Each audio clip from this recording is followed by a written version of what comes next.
Hello, this is Pamela Acker, and you might recognize me either from some interviews I did on LifeSite News or with my good pastor on a certain topic that could get this video removed from certain platforms.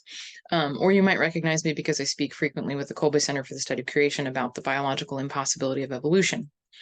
So that's my introduction. And I'm here today to do something a little bit different than I normally do. Instead of teach a lesson, I'm here to ask for help.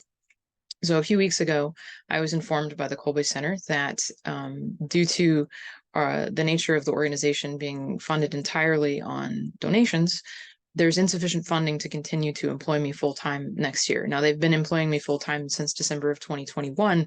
I was part-time before that when I was writing the book. But at this time, they're not going to be able to continue that.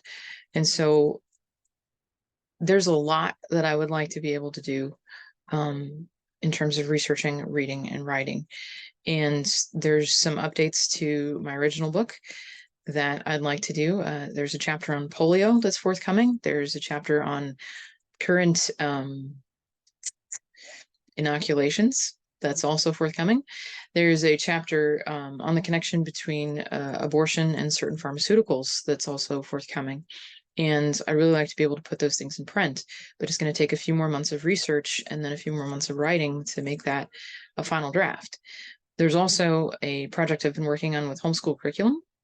And I'm hoping to put together a philosophy of science, how to teach your kids science from K to 12 without teaching them evolution, and then also some specific recommendations for books to use in homeschools or in Catholic schools.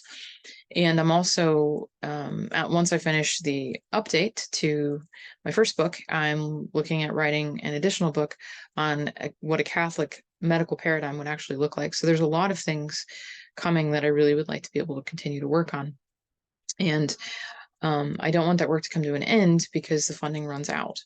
So I'd like to ask you to do a couple of things. In the first place, I'd like to ask you to pray and even maybe make some small sacrifices for the intention of the spiritual and financial support of the Kolbe Center, and also for the intention of my own spiritual and financial support to keep doing the work that I'm doing, even if for whatever reason it doesn't come through the Kolbe Center, because all things as God wills. And then the second thing I'd like to ask you to do is to prayerfully consider making a donation to support the work that I do. And you can do that in a few ways. You can go to the Kolbe Center website and make a donation in my name to support the research that I'm doing. And you can also go to a Give, Send, Go page that we've set up to help support me directly. And so whatever gets donated there, the Kolbe Center doesn't have to worry about covering. So either way, it's still going to the same place. It's going to continue to provide my daily living expenses while I research and write and speak. And so if you're able to make a yearly donation or even a quarterly donation or maybe a monthly donation, if that's something that you pray about, that would tremendously support our work. And so I just like to thank everybody for your generosity and hope that you will especially pray for us as we try to sort all this out. Thank you, and may God bless you.